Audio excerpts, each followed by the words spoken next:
बिस्मिल्लाहिर्रहमानिर्रहीम। अस्सलाम वालेकुम। क्या हाल है स्टूडेंट्स? उम्मीद करता हूँ कि सब खैर वाफियत से होंगे। MTH 404 लेक्चर नंबर 41 आज हमने डिस्कस करना है। इससे पहले मिड का सिलेबस और फाइनल का सिलेबस सारा जो है वो अपलोड हो चुका है। सिर्फ 41 से ऑनवर्ड जो लेक्चर हैं वो मिसिंग है अभी। वो भी आहिस्ता आहिस्ता मैं कर रहा हूँ। उम्मीद है कि आज या कल तक वो इंशाल्लाह पूरे अपलोड हो जाएंगे। लेक्चर शुरू करने से पहले आप सबसे रिक्वेस्ट है कि चैनल को सब्सक्राइब करें, वीडियो को लाइक करें और शेयर करें। मुझे पता है कि एग्ज़ाम के दिन आ गए हैं और हर बंदा जो है वो शॉर्ट वीडियोस के चक्कर में होता है। तो ये मैं इतनी मेहनत कर रहा हूँ जस्ट आप लोगों के लिए कि जी आप लोगों को कोई अच्छी चीज़ जो है वो प्रोवाइड कर सकूँ। तो आप सबसे सिर्फ इतनी रिक्वेस्ट है कि आएँ, वीडियो ज़रूर देखें, ये आपके लिए ही है। लेकिन जाते हुए चैनल को सब्सक्राइब ज़रूर कर दिया करें, वीडियो को लाइक कर दिया करें और शेयर ज़रूर किया करें अपने दोस्तों के साथ। ये हैंड रिटन जो नोट्स हैं ये आपको फ्री ऑफ कॉस्ट मिल सकते हैं। डिस्क्रिप्शन में व्हाट्सएप नंबर लिखा हुआ है, आप वहाँ पर कांटेक्ट करके ये नोट्स हासिल कर सकते हैं। उसके अलावा डिस्क्रिप्शन में मेरा व्हाट्सएप ग्रुप का लिंक भी मौजूद है, आप वहाँ पे भी मेरे से ये नोट्स हासिल कर सकते हैं। मैं उस ग्रुप में भी ये नोट्स शेयर करता हूँ। चलते हैं लेक्चर की तरफ। लेक्चर है 41। सबसे पहले हमारे पास क्वेश्चन है, कहता है particle describe the curve R N is equal to A cos N theta plus B sine N theta under force F to the pole show that the force is stated as F directly proportional है 1/r⁴ के। ये चीज़ हमने prove करनी है। ये हमने prove करनी है कहाँ से? इस चीज़ से हमने ये नीचे वाली जो चीज़ हमें दी गई है एफ वाली, ये हमने प्रूव करनी है। इसका सॉल्यूशन मेरे पास पड़ा था, बहुत ही इजी था इसका सॉल्यूशन, लेकिन उससे आपको समझ नहीं आनी थी, बिल्कुल भी नहीं आनी थी, क्योंकि वो शॉर्ट बहुत ज़्यादा था। तो लिहाजा फिर मुझे मजबूरन जो है ना ये लेंथी सॉल्यूशन करना पड़ा। लेकिन इतना लेंथी भी नहीं है, इजी ये भी, लेकिन हर स्टेप जो है इसमें कवर होगा। वो शॉर्ट था और बहुत ही शॉर्ट था, लेकिन उसका जो ये था कि उसकी आपको समझ ही नहीं आनी थी।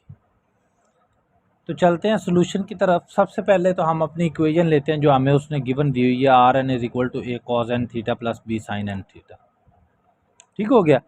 अब हम क्या करते हैं, हम ए की वैल्यू को लेट कर लेते हैं कि A is equal to A cos alpha है और B is equal to A sine alpha है, बीटा नहीं अल्फ़ा है। ठीक हो गया। अब हमें जो गिवन इक्वेशन दी गई है उसमें हमने ये जो गिवन इक्वेशन है इसमें हमने वैल्यू पुट कर दी ए की और बी की वैल्यू जो है वो हमने पुट कर दी है। ये जो है ना ये वाला ये ए है, ए साइन अल्फ़ा है, ठीक है ना, इसको थीटा नहीं समझ लेना।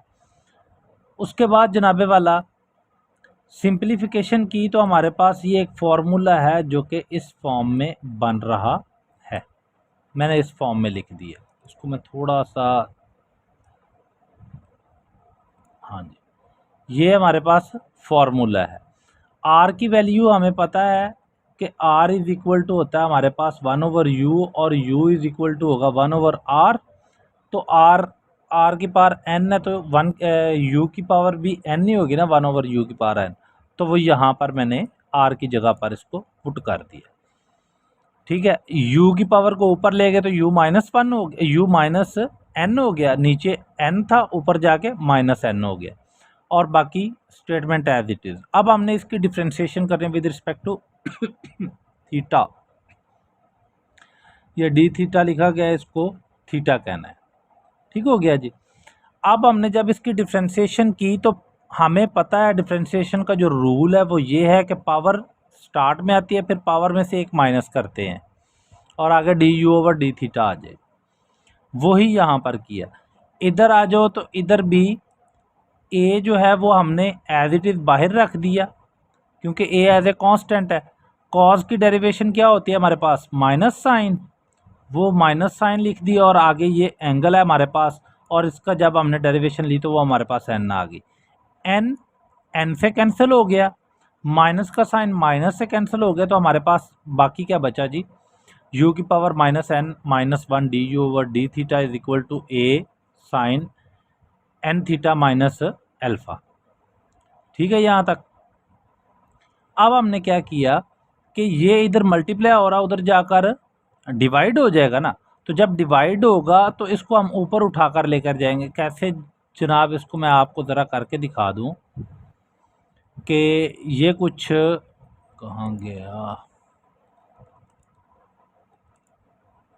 ये कुछ ऐसे हुआ है कि जब ये दूसरी तरफ गया है तो इसने ये हो गया हमारे पास 1 की पावर u की पावर, ओहो, n माइनस 1, ये n है यार, इसको थोड़ा सा मैं आपको, ये ना असल में आज ही अपडेट हुआ है, खैर यहाँ पर कर देता हूँ। 1 की पावर u और उसकी पावर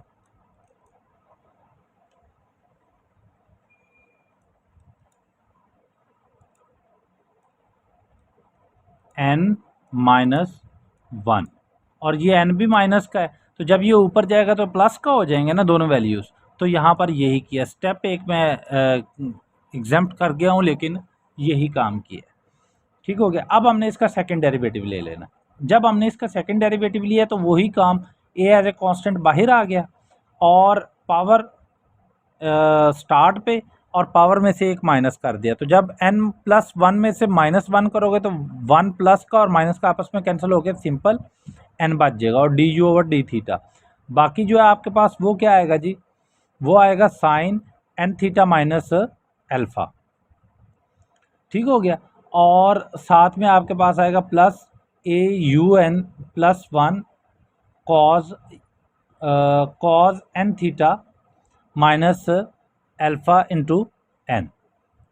यहाँ तक उम्मीद है कि आपको समझ आई होगी। अब ज़रा हम इसको आगे लेकर चलते हैं। ये डेरिवेशन जो ये जो डेरिवेशन हमने की हुई है ना, ये डेरिवेशन की हुई है वो बाय पार्ट्स वाली जो होते हैं, जिसमें पहले को हम करते हैं डेरिवेशन करते हैं और सेकंड एज इट इज़, फिर सेकंड को एज इट इज़ रखते हैं और पहले को सेकंड की डेरिवेशन करते हैं और फर्स्ट को एज इट इज़। ये वो वाली डेरिवेशन है। इसका एक प्रॉपर नाम है, मेरे जहन से बाय पार्ट्स है, आई थिंक मेरे जहन से निकल गया, स्किप हो गया। अच्छा, यहाँ पर ये वाली डेरिवेशन की है। अब D you over D theta की वैल्यू हमने ऑलरेडी फाइंड आउट की हुई है, ये वाली हमने यहाँ पर पुट कर दी और उसको सिंप्लीफाई किया। सिंप्लीफाई कुछ इस तरह किया कि जनाबे वाला हमने ये D you over D theta की वैल्यू है ये वाली, और ये साइन एज इट इज़ है, और ये वाली वैल्यू जो हमारी ऊपर निकली हुई है ये वाली। ठीक हो गया जी। अब इसके बाद हमने क्या किया कि हमें पता, हमने यहाँ से एक ये ए यू की पावर n प्लस 1 इसको हमने कॉमन ले लिया। जब हमने इसको कॉमन ले लिया और यहाँ से नहीं लिया, हमने साइन वाले से लिया है सिर्फ। ठीक है, तो हमारे पास बाकी क्या बच गया जी, 1 minus cos square N theta minus alpha, ये हमारे पास बाकी बच रहा है।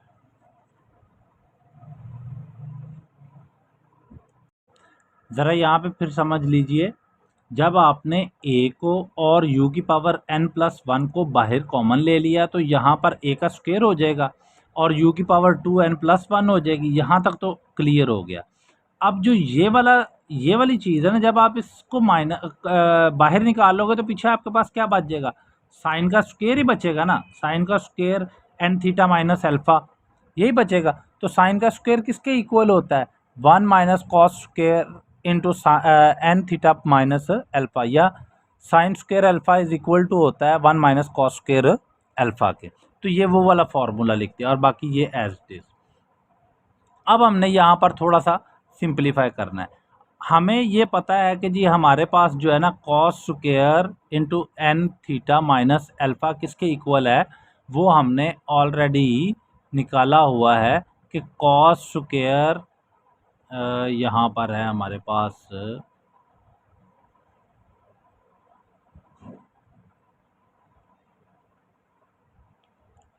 ये देखें ज़रा, ये वाला cos square N theta minus alpha आपके पास किसके इक्वल आएगा, 1/u⁴n ओवर u⁴n ए के इक्वल आएगा ना। तो वही यहाँ पर au⁴n लिख दिया। जब हमने au⁴n लिख दिया तो हमने सिंप्लीफाई किया है, इसको कटिंग की, तो बाकी आपके पास क्या बच गया जनाब, nu। ठीक है, और इधर भी कॉज की जगह पर हमने वही फार्मूला जो हमने पीछे ड्राइव किया, मैंने आपको बताया, वही लिखा है। ठीक हो गया यहाँ तक।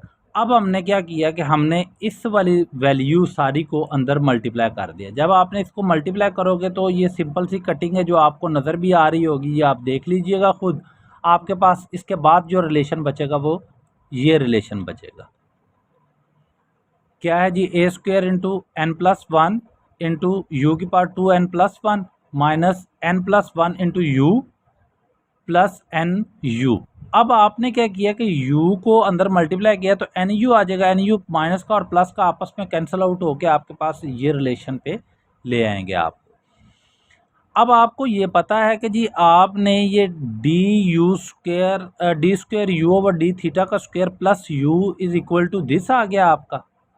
ठीक हो गया। तो डिफरेंशियल ऑर्बिट इक्वेशन क्या है आपके पास, डिफरेंशियल इक्वेशन ऑफ ऑर्बिट आपके पास क्या होती है, वो होती है d² u/d θ का square plus u is equal to f/h² u²।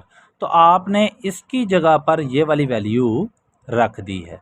जब आपने ये वाली वैल्यू रख दी और इसको अब आपने यहाँ पर क्या किया कि जी ये जो आपके पास d² u/d θ का स्क्वायर आया है, इसकी वैल्यू आपके पास क्या निकली हुई है जनाब, वो ये वाली वैल्यू निकली हुई है, यही है ना, d² u/d θ का स्क्वायर प्लस u। तो यहाँ पर भी यही वैल्यू है ना, ये वाली। तो हमने ये वाली वैल्यू उसकी जगह पर रख दी और सिंपलीफाई किया। जब आपने इसको सिंपलीफाई किया तो आपके पास कुछ रिलेशन जो है ना वो u² दूसरी तरफ चला गया और h² भी दूसरी तरफ चला गया। जब आपने u² की पावर को ऐड किया तो वो u⁴2n+3 आ गया इंटू h² आ गया। अब आपने क्या किया कि जी u⁴2n+3 जो है आपको पता है कि जी ये 1/r होता है, u is equal to 1/r होता है। और ऊपर वाली जितनी भी स्टेटमेंट है उसको आपने एज ए कांस्टेंट कंसिडर कर लिया, तो आपके पास f डायरेक्टली प्रोपोर्शनल आ गया 1/r² n+3। ये आपने प्रूव किया है।